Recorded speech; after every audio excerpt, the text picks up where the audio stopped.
नमस्कार, insider live देख रहे हैं आप। मैं हूं निखिल। देखिए, एक तरफ बिहार में शिक्षा व्यवस्था को लेकर जनस्वराज जो है अब उतर आया है, वहीं शिक्षा व्यवस्था बदहाल स्थिति में जिस तरीके से जा रही है, उन तमाम स्थितियों को आज जनस्वराज ने उसकी पोल खोली है। क्या कुछ कह रहे हैं जनस्वराज के तमाम नेता, एक बार आप सुने।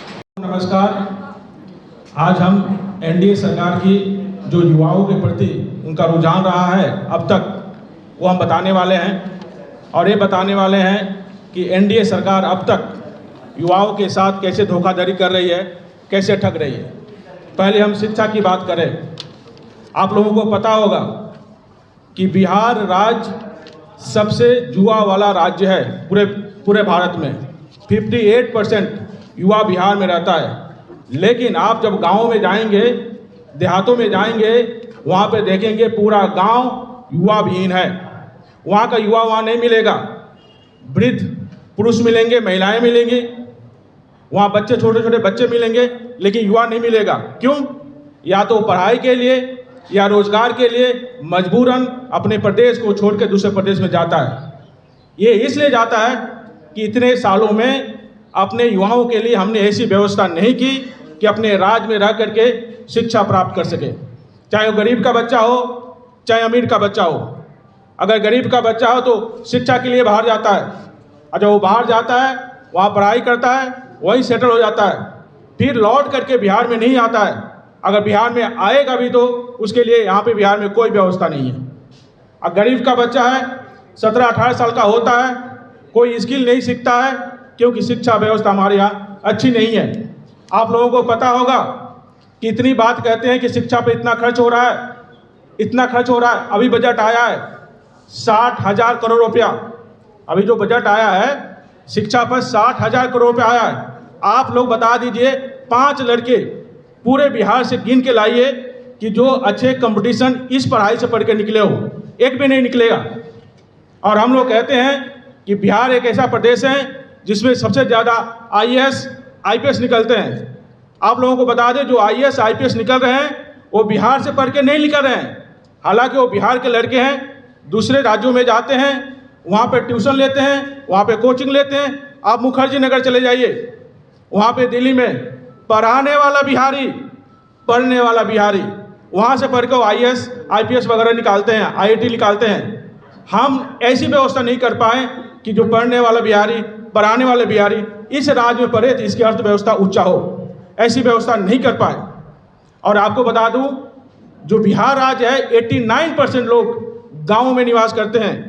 और वहाँ की स्कूल की स्थिति ऐसी है कि वहाँ के 70% तक, 65 से 70% तक लड़के लड़कियाँ 9वीं 10वीं 11वीं 12वीं पढ़ने के बाद ड्रॉप आउट हो जाते हैं। जानते हैं क्यों? क्योंकि वहाँ पे कॉलेज नहीं है। अगर कहीं कॉलेज आसपास मिल भी जाता है, आजकल के साइंस और टेक्नोलॉजी का ज़माना है, साइंस का फैकल्टी नहीं मिलता, तो बच्चे जाएँ क्या?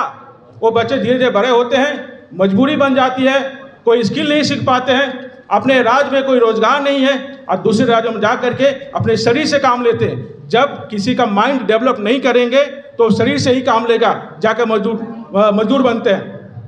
हम लोग कहते हैं ना कि बहुत जो IT कंपनीज है, BPO की कंपनी है, BPS की कंपनी है, कहाँ जाती है? साउथ में जाती है। साउथ उनकी पहली पसंद है। जानते हैं क्यों? ऐसा नहीं है वो बिहारियों से नफरत करते हैं, उत्तर भारतीयों से नफरत करते हैं, यहाँ आना नहीं चाहते हैं।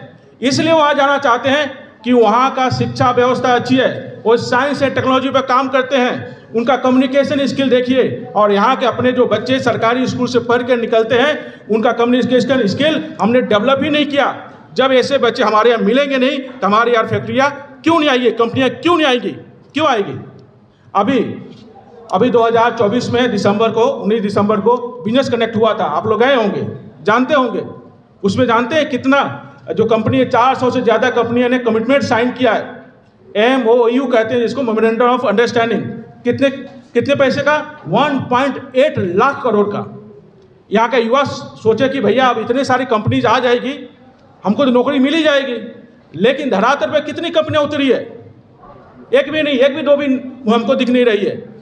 उसके पिछले साल 2023 में 50,000 करोड़ रुपया से भी MOU साइन किया गया था। और MOU बता दें कि जो पॉलिटिकल पार्टी बोलती है कि इतना लाख इन्वेस्टमेंट, ये कोई लीगल नहीं है। नॉन बाइंडिंग है, आप चाहे खर्च करें या ना खर्च करें। कंपनी क्यों आती है, फैक्ट्री क्यों आती है, कोई बिजनेस क्यों खोलना चाहता है? क्योंकि उसको प्रॉफिट चाहिए। बिहार में आएगा, ऐसे रिसोर्स मिलेंगे उसको जो उसका बहुत बढ़िया कम्युनिकेशन स्किल हो, क्योंकि इंटरनेशनल प्रोजेक्ट पे काम करना नहीं मिला, क्योंकि हमने डेवलप ही नहीं किया।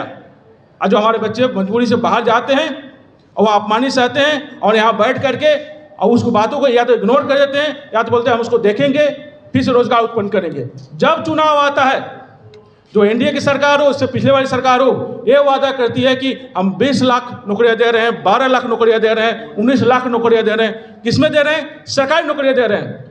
भाई आपको बता दें, यहाँ के लोगों को ये बहुत लोगों को कम पता है कि यहाँ पे 2% से कम लोग ही सरकारी कर्मचारी होते हैं। 2% से कम, ज़्यादा बढ़ा देंगे 2.5% कर देंगे, 97.5% लोग कहाँ जाएंगे। और यहाँ की सरकार को देखिए कि ये कहती है कि आपको नौकरी इसलिए नहीं मिल रहा है क्योंकि सरकारी नौकरी में रिजर्वेशन है, उसी में लड़ाते रहती है। हमको 97.5% जो 5 लोग हैं उनकी व्यवस्था के लिए यहाँ पे नौकरी चाहिए, यहाँ पे व्यवस्था चाहिए, जो एनडीए सरकार पूरी तरह से विफल रही है। और जब तक सारे युवा जो ये सोच रहे हैं कि हमको नौकरी मिल जाएगी, अब मिल जाएंगी, भाई हम बता देते हैं सरकारी नौकरी आपको मिलने से रही, क्योंकि 2 से 2.5% से ज़्यादा लोगों को नौकरी नहीं मिलने वाली है। जब तक यहाँ पे स्किल डेवलपमेंट की बात नहीं की जाएगी, जब तक यहाँ पे कंपनियाँ आकर के यहाँ पे इस्टेब्लिश नहीं किया जाएगा, तब तक किसी को नौकरी, व्यवसाय और शिक्षा अच्छी नहीं हो सकती है। नाकामियाँ रही हैं, उनके जो झूठ रहे हैं, उनके जो झूठे वादे रहे, उस पर बिंदुवार प्रकाश डालूंगा। मेरा नाम अमित विक्रम है और मैं प्रवक्ता हूँ जनस्वराज पार्टी। आप देखेंगे कि युवाओं के लिए 4 महत्वपूर्ण चीज़: शिक्षा, सरकारी नौकरी, निजी क्षेत्र में रोजगार और खेल कूद। इन्हीं 4 बिंदुओं पर सभी युवाओं का, छात्रों का ध्यान रहता है। इन चारों मुद्दों पर बिहार की एनडीए सरकार और केंद्र की एनडीए सरकार दोनों ने मिलकर बिहार के युवाओं को ठगा। सबसे पहले हम बात करते हैं शिक्षा की। शिक्षा के क्षेत्र में आज से ठीक 10 साल पहले माननीय प्रधानमंत्री नरेंद्र मोदी जी ने कहा था कि हम बिहार में विक्रमशिला में केंद्रीय विश्वविद्यालय खोलेंगे। क्या आप सबने उस विश्वविद्यालय का एक भी ईंट देखा है? एक भी ईंट 10 साल में उस केंद्रीय विश्वविद्यालय की नहीं रखी गई। सिर्फ घोषणाओं में सिमट के रह गया वो केंद्रीय विश्वविद्यालय।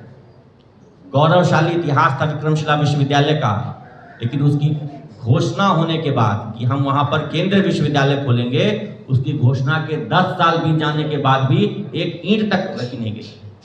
जो ताजा जानकारी है, वहां पर अभी भूमि अधिग्रहण का काम भी नहीं पूरा, और उसी घोषणा को हर चुनाव में माननीय प्रधानमंत्री जी हो या हमारे मुख्यमंत्री जी हो दोहराते रहते हैं। पटना यूनिवर्सिटी में पिछले दिनों चुनाव हुआ है। पटना यूनिवर्सिटी को केंद्रीय विश्वविद्यालय का दर्जा देने की मांग पिछले 1 दशक से ज़्यादा समय से उठती रही। हर यूनिवर्सिटी के इलेक्शन में, चाहे स्टेट के इलेक्शन में या किसी प्रधानमंत्री गवर्नर का विजिट होता है यूनिवर्सिटी में, तो वहाँ पर केंद्रीय विश्वविद्यालय का दर्जा देने की मांग होती है। लेकिन उस मांग पर भी सरकार ने आज तक कुछ नहीं किया।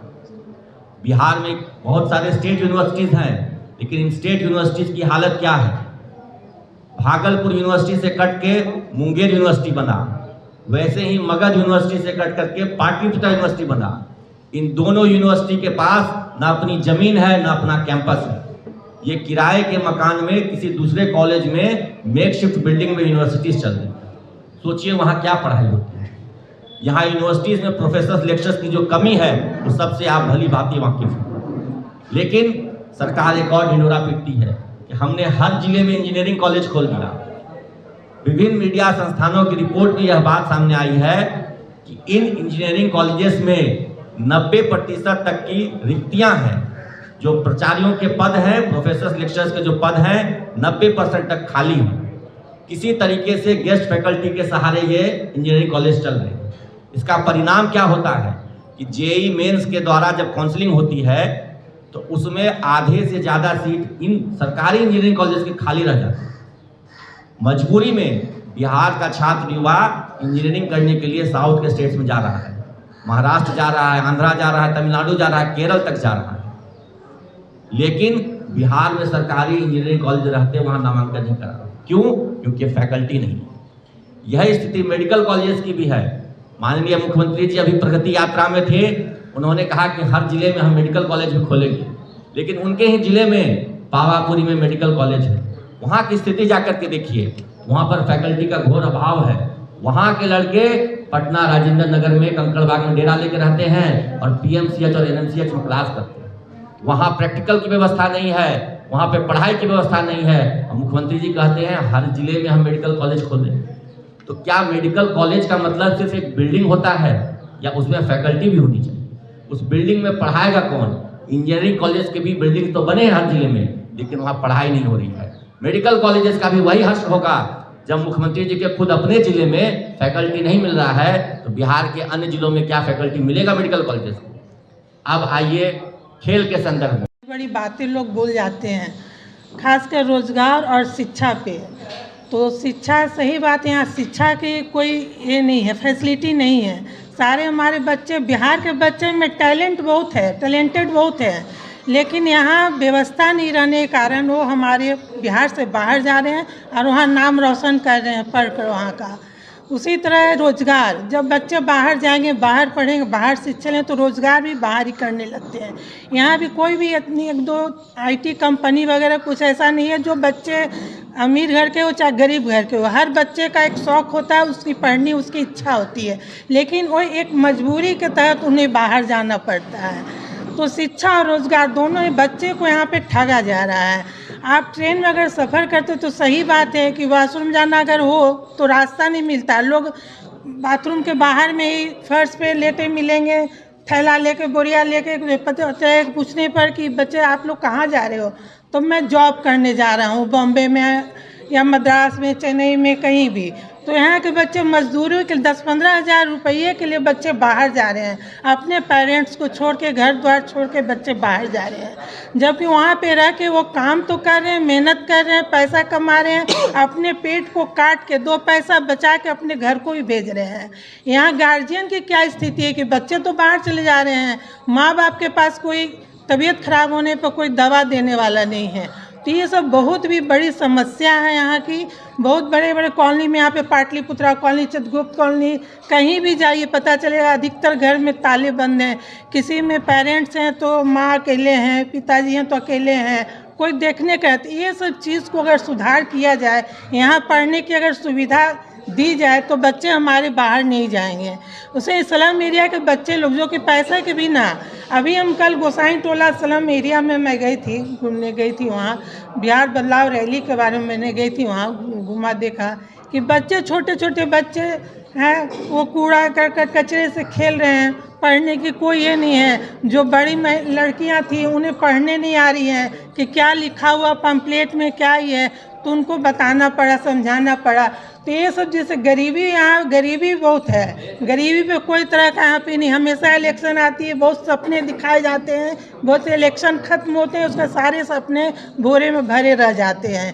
तो ये सब बहुत दुख की बात है कि हम अगर बिहार में रहते हैं, इतना सब कुछ होते हुए भी यहाँ के बच्चे इस चीज़ को सामना कर रहे हैं, नौकरी के लिए, शिक्षा के लिए, यहाँ पर गरीबी के लिए। स्लम एरिया में बहुत जगह मंत्री जी का कहनाम है, सरकार का कहनाम है घर घर शौचालय।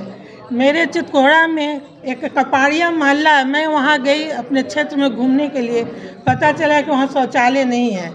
महिला लोग आके रोने लगी, कल्पने लगी, बोली देखिए ना भाई, बंधु लोग को तो लगता है तो 5 रुपये दे के शौचालय में चले जाते हैं, हम लोग पर्दा से घेर कर लैट्रिन बाथरूम जाते हैं। नाला का निकासी, पानी का निकासी की व्यवस्था नहीं है। हर झोपड़ी के आगे गड्ढा कर करके वहाँ पानी जमा होता है, वो लोग बर्तन धोती हैं, उसी पानी को फिर बाल्टी में कर करके डब्बा में करके बाहर फेंकती है। तो इस टाइप की जर्जर स्थिति यहाँ की हुई है। किसी भी क्षेत्र में, या तो शिक्षा हो, रोजगार हो, गरीबी हो, सब में कोई चीज़ में सुधार नहीं है। दिन पर दिन बिहार की स्थिति बद से बदतर होती जा रही है। तो इसमें देखा जा रहा है कि सरकार को लोग की चाहत है, जहाँ जहाँ जा रहे हैं तो लोग बोल रहे हैं कि हम लोग को बदलाव चाहिए। जैसा कि प्रशांत जी ने कहा कि प्लान को रोकने के लिए वो कर रहे हैं कि 1 लाख लोगों को यहाँ पे LCT घाट में ट्रेनिंग दे रहे हैं। युवा तो 2000 से 20,000 तक के जो है कि वहाँ पे अपना ट्रेनिंग करके कमा सकते हैं बच्चे। तो मान लीजिए बच्चे को जब यहाँ रोज़गार मिल जाएगा तो बच्चे बाहर नहीं जाएंगे, अपने पेरेंट्स के साथ रह के यहीं पर रह के अपना देखेंगे करेंगे। तो आपने सुना, देखिए कि बिहार में शिक्षा व्यवस्था हो, रोज़गार की सृजनता हो, या तमाम चीज़ों पर बिहार के मुख्यमंत्री और प्रधानमंत्री को कटघरे में खड़ा किया। इस तरह के तमाम अपडेट्स के लिए बने रहें इनसाइडर लाइव के साथ। धन्यवाद।